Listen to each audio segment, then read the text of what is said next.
हनुमान को मिली समस्त शक्तियों का उपयोग उचित दिशा में हो, इसके लिए अंजना और वानर राज केसरी दोनों माता पिता पुत्र हनुमान को सीख और सांसारिक ज्ञान का बोध करवाने के लिए जागरूक होते हैं। तो वहीं दूसरी ओर हनुमान का रहस्य जानने मिष्ठान में परिवर्तित हुआ अतिबल हनुमान और उनके मित्रों के भोजन का ग्रास बनने से बचता रहता है। इधर हनुमान को मिली शक्तियों व वरदानों का बखान मित्रों द्वारा अत्यधिक होने पर अंजना चिंतित होकर हनुमान से वचन मांगती है कि वो कभी दिखावे के लिए अपनी शक्ति का प्रदर्शन नहीं करेगा। अब आगे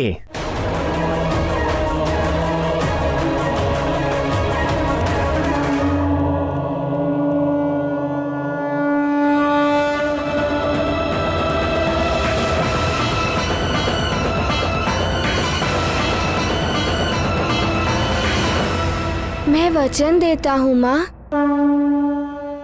सबके सामने इन शक्तियों का प्रदर्शन नहीं करूँगा।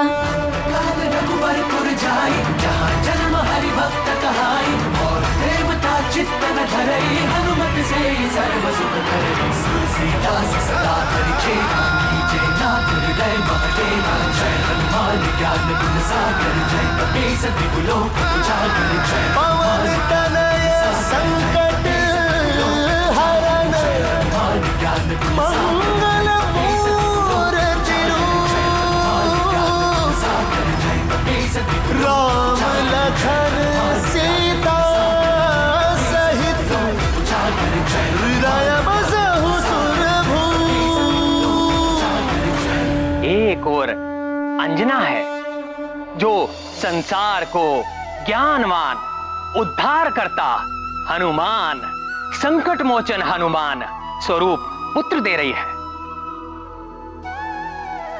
तो दूसरी ओर कैकसी है जो विष स्वरूपा है। वो विषवृत्ति में पूतना और दानवों की मां धनु स्वरूपा है।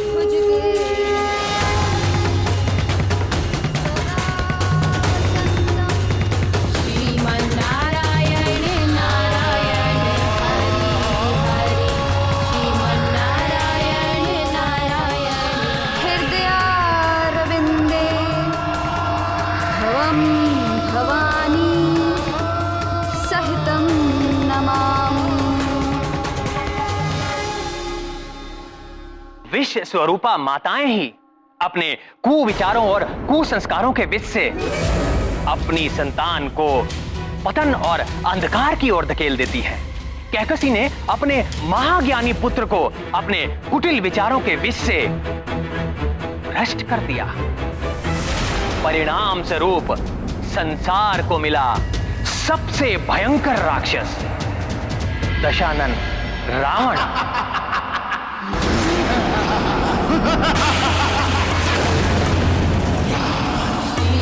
श्रीमन्नारायण नारायण हरि हरि श्रीमन्नारायण। प्रिय कैकसी, तुम्हें नहीं लगता ईश्वर पूजा के लिए जलाए गए दियों से अधिक उजाला तुम्हारे इन आभूषणों की चमक से है इस आश्रम में?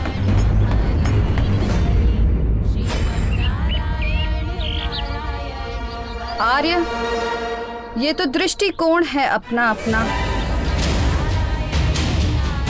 पूजा के दीप हो या हमारे पुत्र के दिए हुए ये आभूषण, मूल उद्देश्य तो आश्रम को उज्जवल रखना ही है।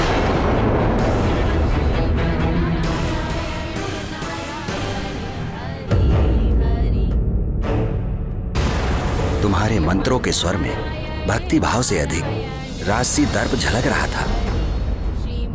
मंत्रों के स्वरों में दर्प तो होगा ही। बादलों के छा जाने से सूर्य की चमक तो कम नहीं हो जाती ना ऋषिवर।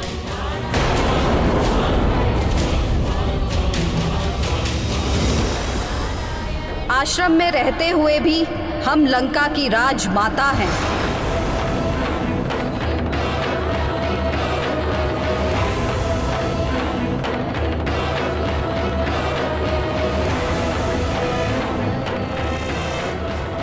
महाबली महाज्ञानी रावण की माता हैं हम।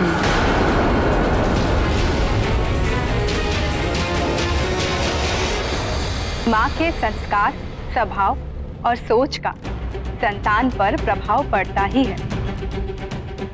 इसलिए माताओं को संतान का पालन पोषण बड़ी सावधानी से करना चाहिए। उन्हें अच्छी शिक्षा और सुसंस्कार देने चाहिए।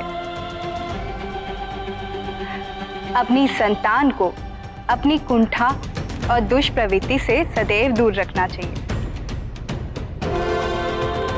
जो रावण की मां कैकसी ना कर सकी। प्रणाम आर्य।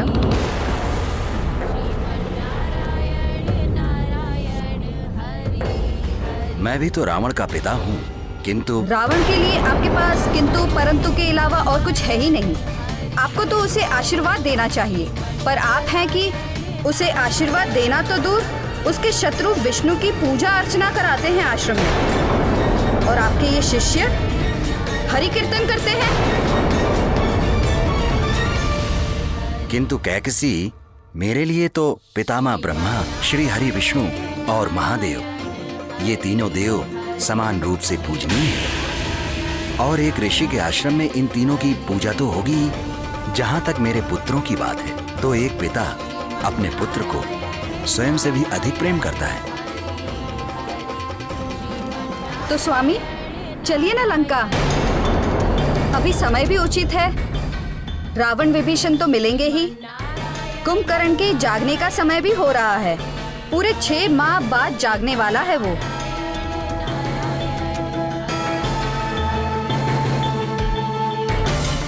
मैं अपने इस अनार्थ प्रदेश के आश्रम में ही ठीक हूँ। मेरे लिए लंका जाने का समय तब आएगा जब रावण अपने बड़े भाई कुबेर को उसकी लंका और पुष्पक विमान सम्मान सहित लौटाए और अधर्म का मार्ग त्याग कर धर्म पथ का अनुसरण करेगा। उसे समझाओ, समय परिवर्तित हो रहा है, समय को समझे। समय के विषय में सोचना दुर्बलों का काम होता है। समय तो दास होता है महाबलियों का। और रही बात लंका की, तो लंका तो कभी कुबेर को नहीं मिलेगी।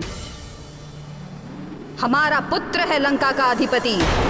शीघ्र ही तीनों लोगों का अधिपति होगा हमारा पुत्र, आपका पुत्र, त्रिलोक स्वामी रावण, ऋषि विश्रवा का पुत्र। मैं रावण का पिता हूं। उसका हर सत्य से सामना कराना मेरा कर्तव्य है। तुम्हारा ये स्वप्न कभी पूर्ण नहीं होगा, क्योंकि जो मैं देख पा रहा हूं वो तुम नहीं देख पा रही हो। नेत्र हम भी खुले रखते हैं आर्य। कैकसी, यदि प्रकाश ना हो तो आंखें अंधे के समान हो जाती हैं, और यदि प्रकाश तीव्र हो तो भी कुछ दिखाई नहीं देता। संसार एक नए युग के आलिंगन को तत्पर है। जाकर बताओ रावण को कि अब भी समय है, संभल जाए, धर्म का मार्ग अपना ले। काल उससे अधिक दूर नहीं है।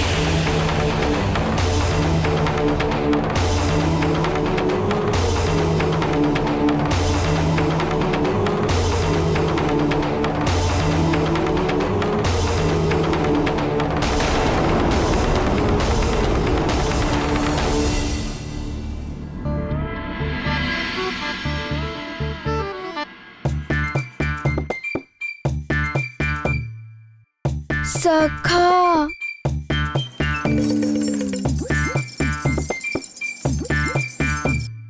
माँ हर दिन कहती हैं कि प्रातः उठते ही स्नान करो, स्वस्थ रहोगे, मन प्रसन्न रहेगा दिन भर। किंतु मैं तो प्रतिदिन करता ही हूँ। कभी कुछ बड़ा करने को मन करता है कि नहीं?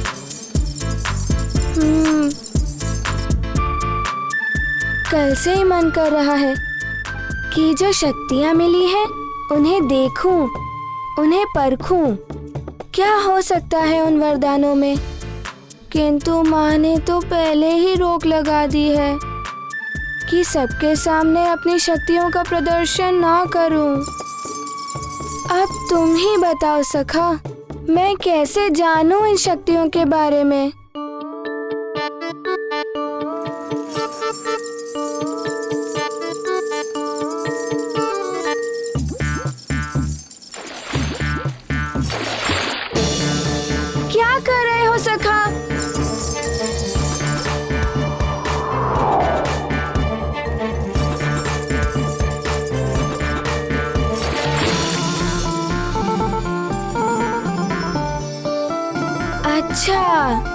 तुम ऐसे नहीं मानोगे सखा, तुम्हें अपनी शक्ति दिखानी ही पड़ेगी।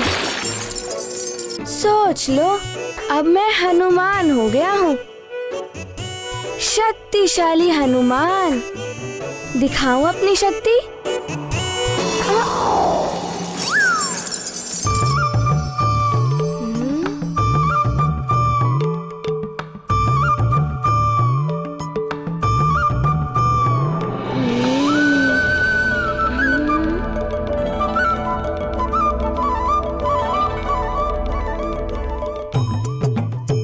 सखा, यहाँ पर तो कोई भी नहीं है। यहाँ तो हम अपनी शक्तियों का प्रयोग करके देख ही सकते हैं। मैं देवराज इंद्र तुम्हें वरदान देता हूं, आज से किसी भी वज्र का कोई भी प्रभाव तुम पर नहीं पड़ेगा। तुम्हें वरदान देता हूं कि तुम सदैव मेरे वरुण पाश और जल से सुरक्षित रहोगे। नदी, समुद्र या कोई भी जल तत्व तुम्हें किसी प्रकार से क्षति नहीं पहुंचाएंगे। क्या करूं? इतने वरदान, कौन सी शक्ति का प्रयोग करूं? बड़ी ही उलझन है सखा, सोचना पड़ेगा। मैं ब्रह्मा तुम्हें वरदान देता हूं, तुम इच्छाधारी होगे। जब जैसा रूप धारण करना चाहोगे तुम कर सकोगे।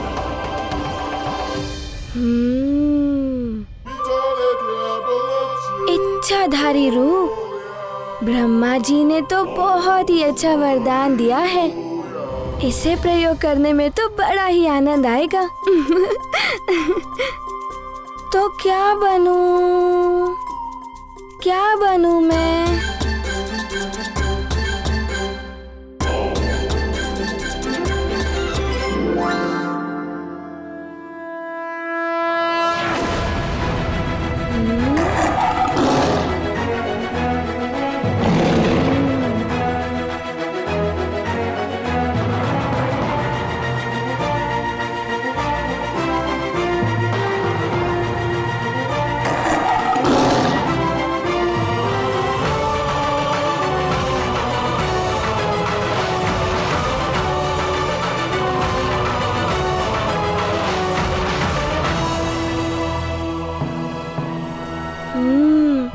ब्रह्मा जी का वरदान, अब बनेगा सिंह हनुमान।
हम बच गए, हमारे प्राण बच गए, हम बच गए, हमारे प्राण बच गए, हम बच गए, हम बच गए, हम बच गए। महारानी मंदोदरी, आप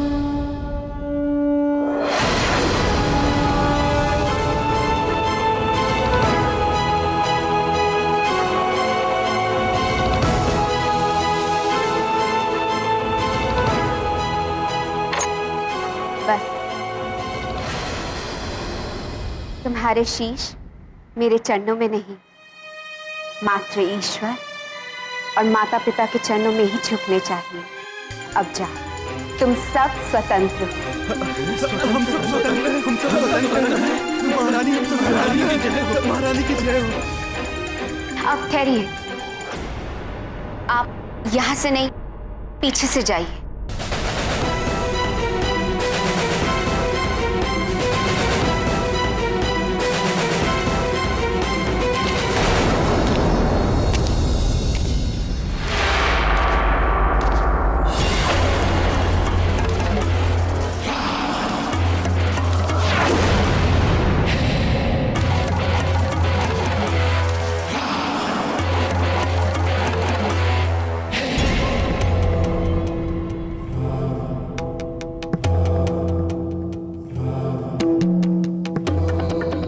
महारानी मंदोदरी, क्यों छोड़ा अपने इन बंदियों को?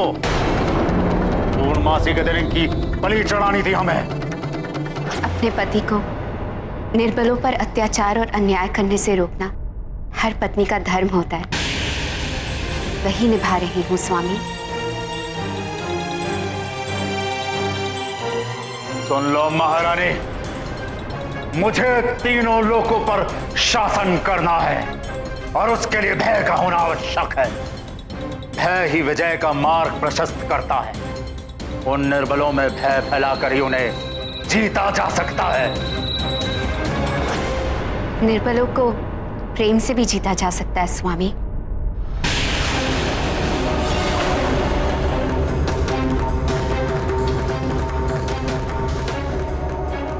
जहां देवता छल और कपट करते हैं, जैसा उन्होंने समुद्र मंथन के समय किया था, वहां प्रेम और न्याय का स्थान नहीं होता है महारानी। और आप मुझे पत्नी धर्म की दुहाई दे रही हैं, तो आपको याद दिला दूं, पत्नी का केवल एक धर्म होता है, अपने पति का साथ देना। पत्नियों, साथ तो सदैव दूंगी स्वामी, किंतु जितना मेरा वश चलेगा आपको अन्याय और अत्याचार से दूर रखूंगी। भले ही इसके लिए आप मुझे भी मृत्युदंड दे दें।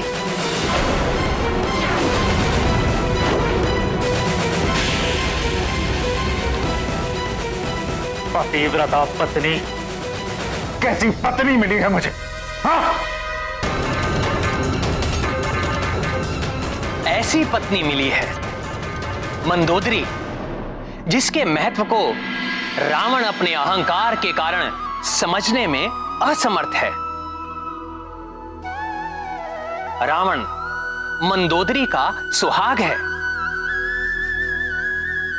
किंतु पतिव्रता मंदोदरी सौभाग्य है उसका, जिसे वो अपना दुर्भाग्य समझ रहा है। मंदोदरी के पुण्य और तप के कारण ही रावण के पापों का घड़ा नहीं भर रहा था। हाँ, केवल सहचारिणी ही नहीं, पत्नी सहधर्मिणी भी होती है।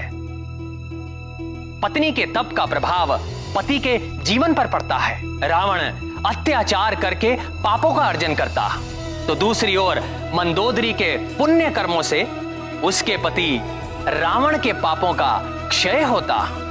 मात्र रावण के साथ ही नहीं है, अपितु संसार के सभी पतियों के साथ भी है। उन्हें ये समझ लेना चाहिए कि पत्नी मात्र पति की अनुगामिनी ही नहीं होती है।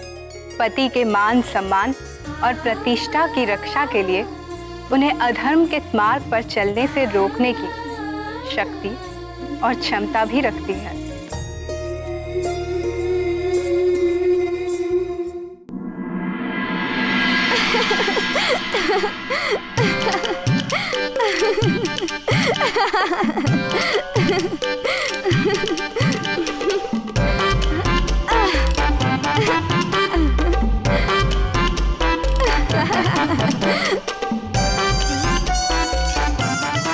सखा, हम सिंह तो बन गए थे, किंतु सिंह की गर्जना के बिना सिंह ही कैसा? हमें एक बार तो सिंह गर्जना करनी ही होगी।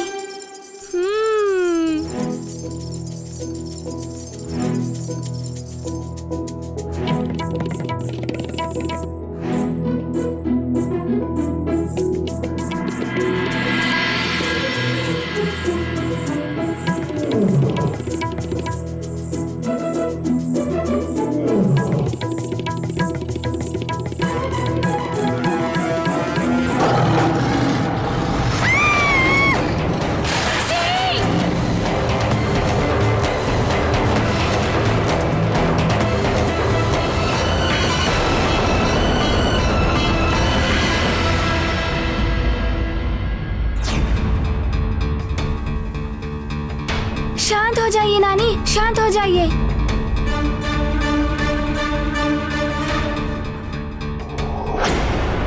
क्या हुआ?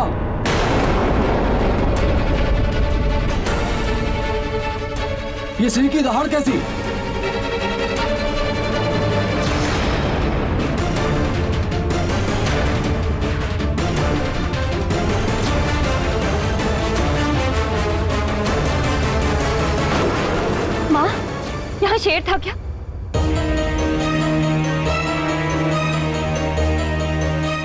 आवाज तो यहीं से आई थी।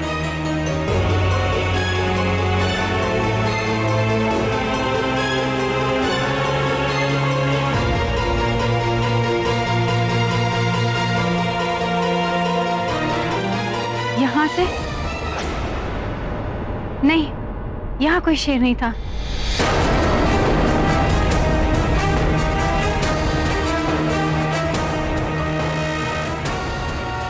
नानी, वो सिंह था ना, मैं तो। कुछ भी बोलता रहता है। कुछ नहीं, वो वहां है ना स्तंभ के आगे, बस उसी से डर गए थे।